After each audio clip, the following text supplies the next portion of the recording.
Welcome back to Matt's Automotive channel. In this video, we're going to install the intake, maybe some accessories on the front of the motor, and the clutch and flywheel. As this build continues, it becomes more and more challenging because of how I got the car, which was totally disassembled with bolts, parts everywhere. I found some parts that I don't need at all, like push rods, extra bolts for the flywheel. I don't know where they came from. And then I've also found that I had some missing bolts, especially when it came to the intake, and I had to go purchase some. So sorting through all these and figuring out where they go is going to be somewhat of a challenge. Anyway, I'm working here on the intake, and I really don't have any idea which bolts go where. So this, my build is probably going to take a turn for the worst and slow down a bit as I try to sort through all of this and figure out how this stuff goes back together. I have cleaned up the IMRCs, which obviously don't work anymore. The little valves in here are gone. And also the mechanism here has been welded. So that's going to be somewhat of a challenge as well. As far as the intake manifold here, I don't know what the condition of this is. For all I know, Mouse has gone in here and made a house, and could be some debris in there. So I'm going to start by just taking this apart, making sure it's clean and no mice have made homes in there, and put it back together. Okay, let's take this apart and see if we can find anything inside.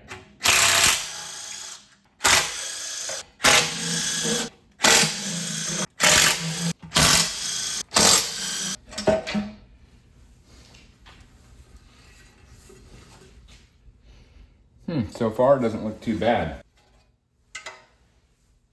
Well, at least it's nice to know that this isn't modified. Some people will cut these and make shorter runners out of them, but this looks to be all stock. Let's see, if we look down here, you can see that it looks pretty clean.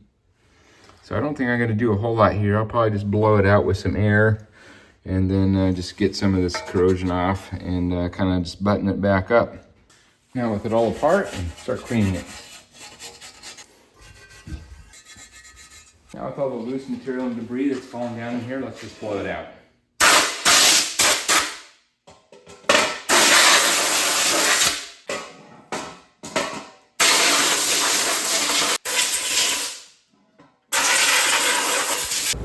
Okay, just reinstalled the hardware. Now we can put it back on. Now let's torque it down to spec, 89 inch-pounds. Now let's go ahead and bolt the IMRC to the intake manifold. And don't forget the gasket.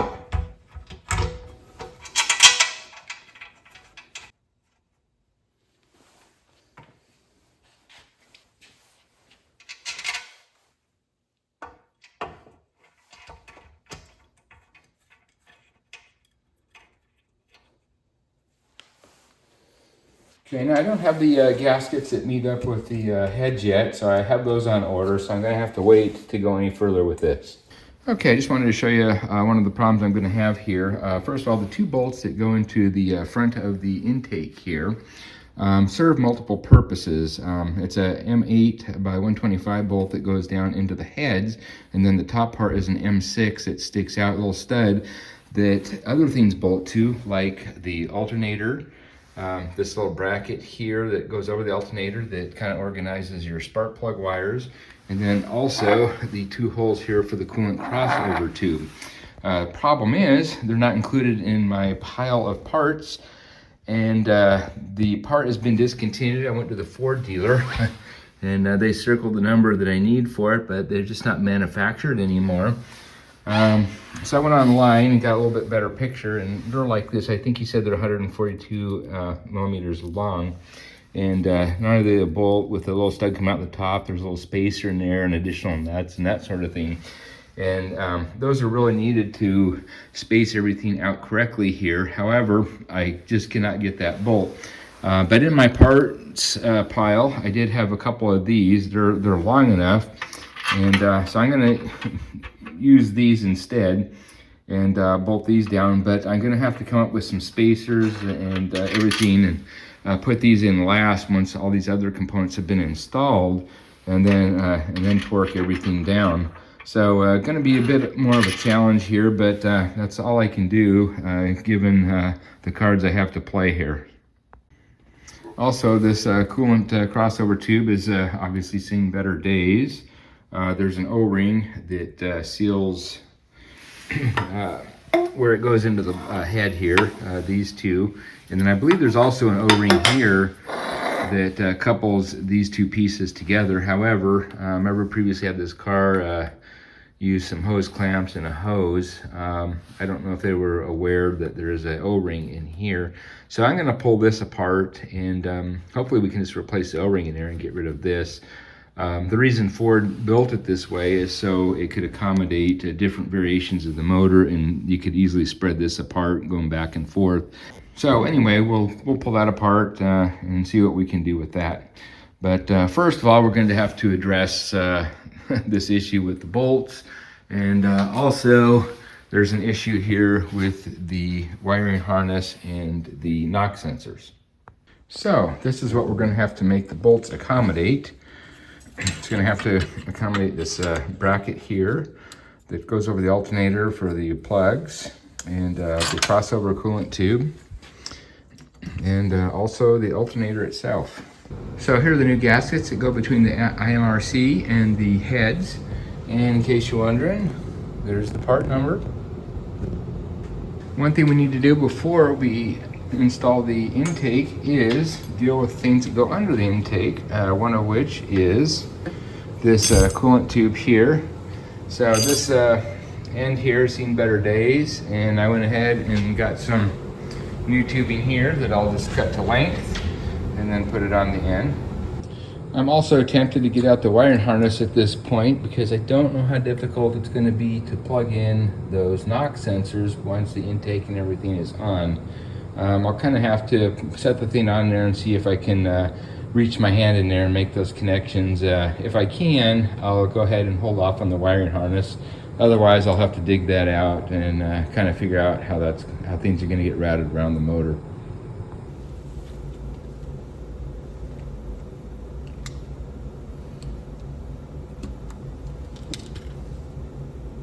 There we go.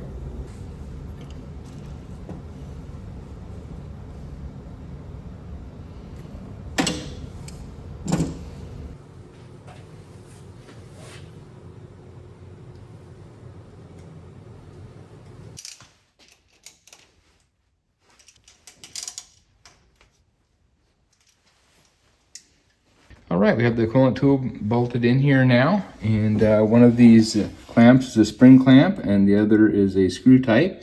Those are all secure. So let's put the intake on and see what kind of access we have to those knock sensors.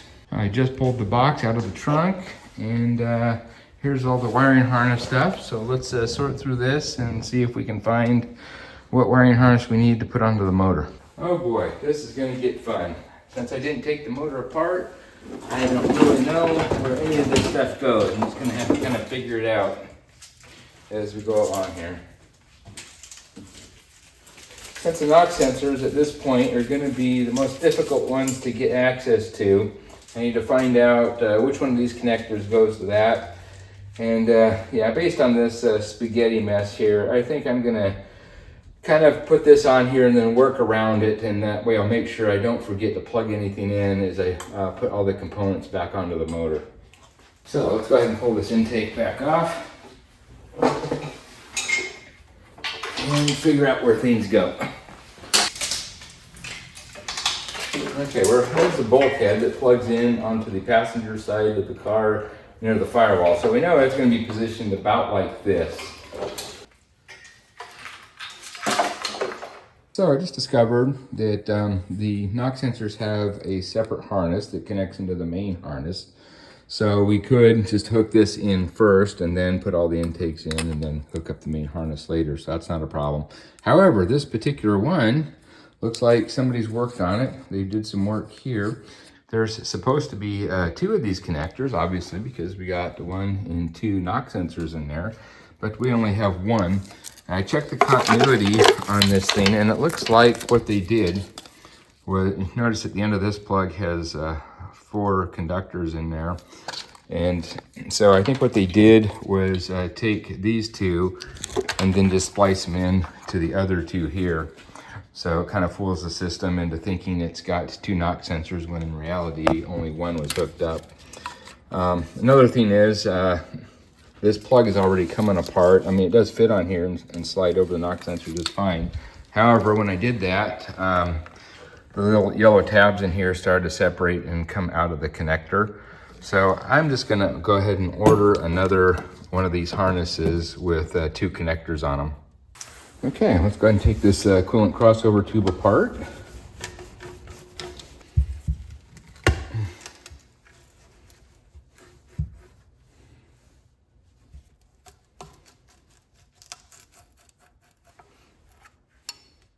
All right, I stand corrected. I guess there is not an O-ring here. I think there are some variations of this that do, from what I've seen on the internet and other people pulling these apart, but apparently this particular one does not. Get an O-ring here, and I'll just get another hose like this, and this one has seen its better days. So we'll go ahead and replace this guy.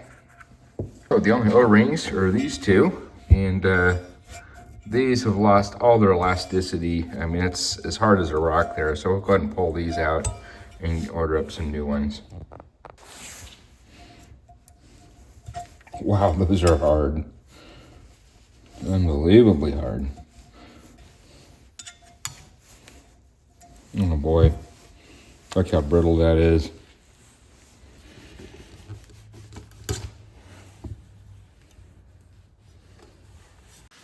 All right, let's clean this up a bit. FYI, these old motor mounts are shot, but I looked in the parts box, and lo and behold, there was some brand new ones there. So there's one on the ground, and I'm installing this one as we speak. Okay, while waiting for other parts like the O-rings and the new wiring harness, I decided I have some time now. I'll take a look at this knock sensor wiring harness, and my suspicions are confirmed. I opened this up a little bit, and somebody had been in here before. This normally has 2 connectors here for each of the knock sensors, and sure enough, they're wired together. So you got the one sensor, and then it breaks into 2 different conductors to fool the system into thinking that it has 2 knock sensors. Of course, it's only reading the one, which is a bad idea because you could have knock on one side of the engine and not the other, and this would not pick it up. So anyway, we're still waiting for parts. Okay, another thing we can do while we're waiting around is go ahead and install our harmonic balancer. You don't want to just stick this on the end of the crankshaft and then get a few threads on this bolt and run it in, because you could potentially strip out some of these threads.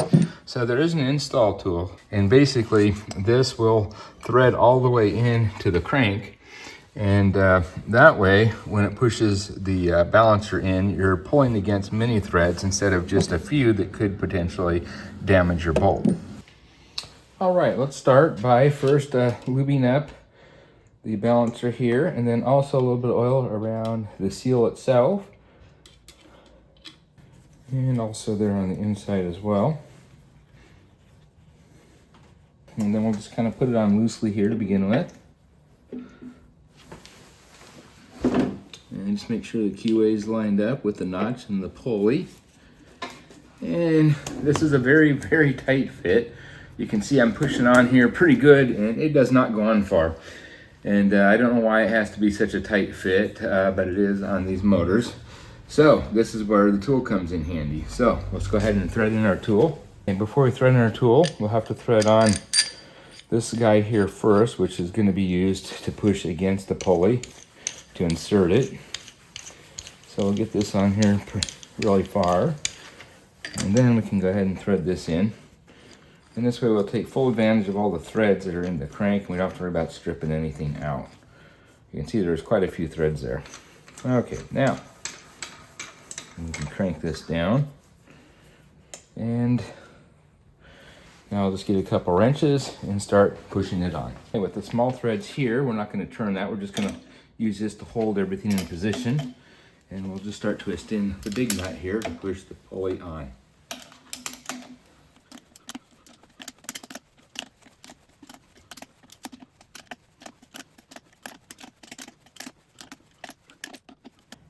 Okay, now we can just unthread it.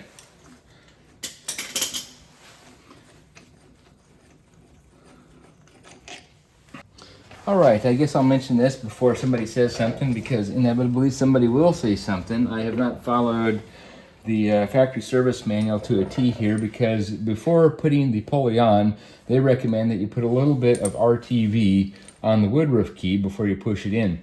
The reason I don't do that is I'm concerned that if I get too much on the woodruff key and then push this in, I could potentially push some sealant in to the behind the timing chain cover here, and then have some of that dislodge, become loose, and then get into the engine somewhere and plug something. So I'm nervous about doing that, and I've done it this way before, never had an issue.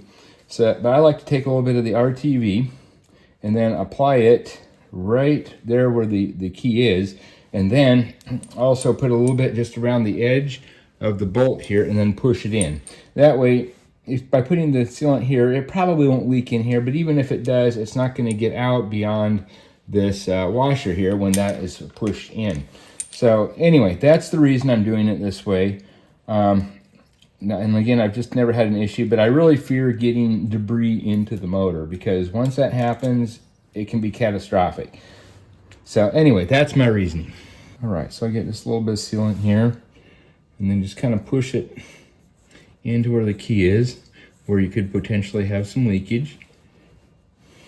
And then I like to take the bolt here and just apply a real thin coating right around the edge of the washer here.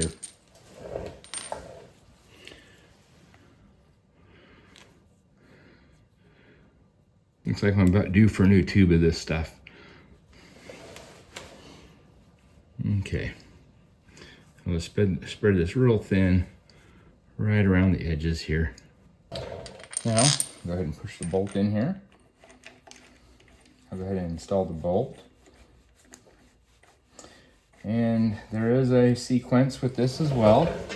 And the sequence for this is going to be to tighten this bolt to 66 pound-feet and then loosen it one full turn. I believe the reason they ask you to do that is to make sure that it is pushed all the way on. Then tighten the bolt back to 37 pound-feet, and then an additional 90 degrees. The next thing you're probably wondering is, Matt, how can you possibly do this? How are you going to hold this in place while you're applying the torque? You apply the torque and it's just going to spin the crankshaft. Well, I'll show you what I do while it's on the engine stand. It's actually pretty easy. What I did is I put in a couple of the crankshaft bolts. Hopefully you can see those right down there. And then I'm taking this rod here and wedging it in between. And then I'll turn the motor until this comes up and then hits the engine stand there, and that will prevent the crank from turning. So let's wedge this in here. There, that's between the two bolts now. Now I'll start turning the crank until this hits right here.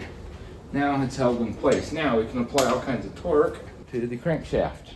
So I got my torque wrench set here to 66 pound-feet. Okay, looks like we're there. And now we want to loosen it one full turn. Okay, so let's go ahead and loosen this. I forgot I gotta hold it on the other end now. I went ahead and re-wedged this back onto the end of the crankshaft to hold it in place while I loosen it. Otherwise this is just gonna turn again. Now we're gonna loosen this one full turn. There we go. Now let's cut this down to 37 pound-feet. There we go. And of course I got to reposition the holding tool in the back. Reset to 37 pound-feet. And click right there. Okay, now we just need another 90 degrees and we're done. I'll just move this till it's horizontal. There, horizontal to the ground, and I'll just push down until it's vertical.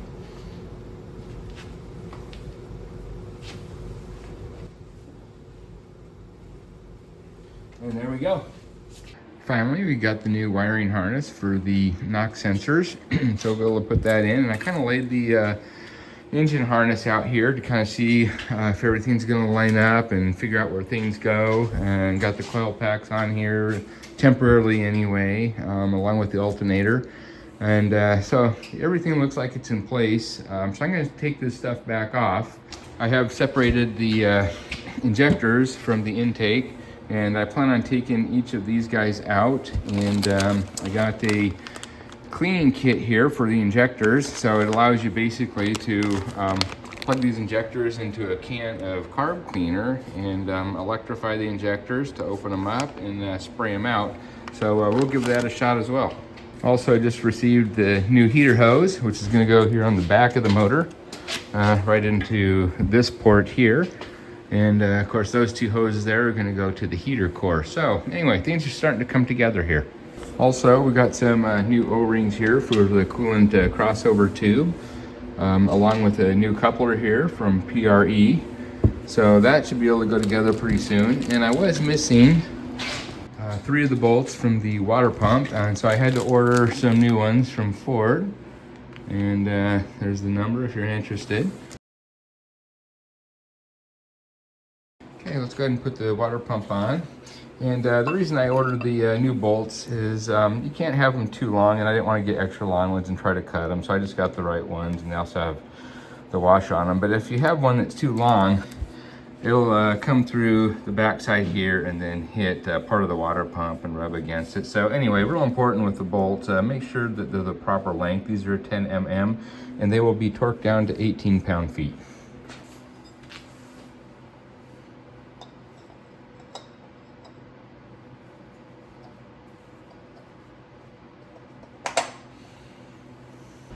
Okay, it's probably easiest just to wait till you have the belt on and whatnot, but I know that I'll forget, so I'm going to do it ahead of time. And it's really not that hard. You just need to wedge something here in between this shaft and the bolts, and you can kind of hold it in place while you're torquing these bolts down. There we go. Okay, these idler pulleys and all the bracketry here all get torqued down to 18 pound-feet.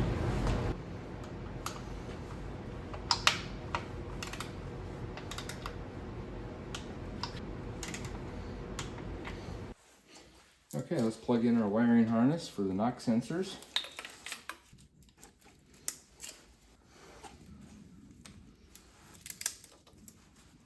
Let's turn our attention to the back of the motor and put in our heater hose. Okay. I did put just a little bit of water on here to help it slide in easier. There we go. And this will be held on with 2 bolts. Okay, line these up, put them in, and then torque these down to spec. For the time being, I think I'm going to leave both the alternator and the intake off, along with the coolant crossover tubes right now, because I think it'll make it a little easier to drop the motor in, and putting that stuff on is not that difficult, even when the motor is into the vehicle. And so what I'm going to use to lower the motor in are these holes here, these 2 bolts, which is where the alternator would go, and then also these 2 back top bolts where the top of the bell housing would be.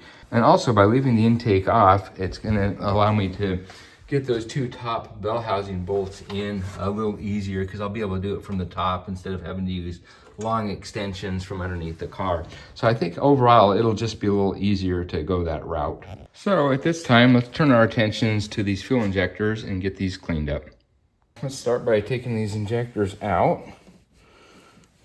These have been in here a long time, so they're really in there. So basically just twist and wiggle until they come out. Yeah, this kit, it comes with 2 different size attachments for different sized fuel injectors. We're going to use the larger one. And basically the way this works is this just pushes in here. Then you can line up the plug with this slant here, so it gives you access to plug it in. And then there's a little hole in the bottom here that's actually going to go right in. We're going to take the cap off. And this will just fit into the bottom side here, and when we push, it'll pressurize the injector. So let's hook up our electrical leads. And this kit is really nice. It actually comes with the leads as well. And there's 2 different clips in here. And 2 different sizes. And let's see, the size that we need is going to be the larger one. and just fits in there like so. Really nice. Okay, I have a small 12-volt battery here that I'm going to use to energize the injectors. Before I apply pressure to the injector with the carb cleaner, I want to make sure that the injector is working. So I'm going to hook up the negative terminal here, and then I'll just tap the positive, and we should hear a click. Yep, looks like it's working. Okay, hopefully this is gonna work. Again, anytime you do this, make sure you wear gloves. That carb cleaner is not the best thing to get on your hands. Also wear some safety goggles as well. You don't want any of this stuff going into your eyes. And when we pressurize this, we're gonna have to hold this back. So it does. If you don't, it'll blow off. And I set up a little towel here, so hopefully we can see the spray pattern. So let's give this a shot and see if this works. Push down on this, pressurize it.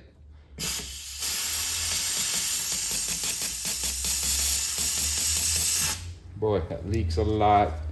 Yes, each of those injectors was pretty messy. That connector to the can just leaks a lot, no matter how you put it on there, how hard you push. Perhaps if I had a different type of can or of carb clean, it may work better. I'm sure it does. I've seen other people use them on YouTube, and they seem to work just fine. So it's probably just the can that I had. So anyway, the injectors are clean at this point. All right, I didn't record myself doing it, but I did spray some carb cleaner all through these fuel rails here, and some pretty ugly stuff came out. So these are pretty clean now. So let's get some new O-rings, put them on the injectors, and reinstall them. So anyway, I have to wait for the new O-rings. I think I'm gonna call it quits here. I'm gonna leave the motor like this, and on the next video, we'll go ahead and mount the flywheel and the clutch and that sort of thing, which means we're gonna have to take it off the engine stand to do that. So I'll move it over to the crane, and we'll just get all the clutch stuff dealt with, and then we'll get it into this car. So anyway, I'll catch you on the next one. Bye-bye.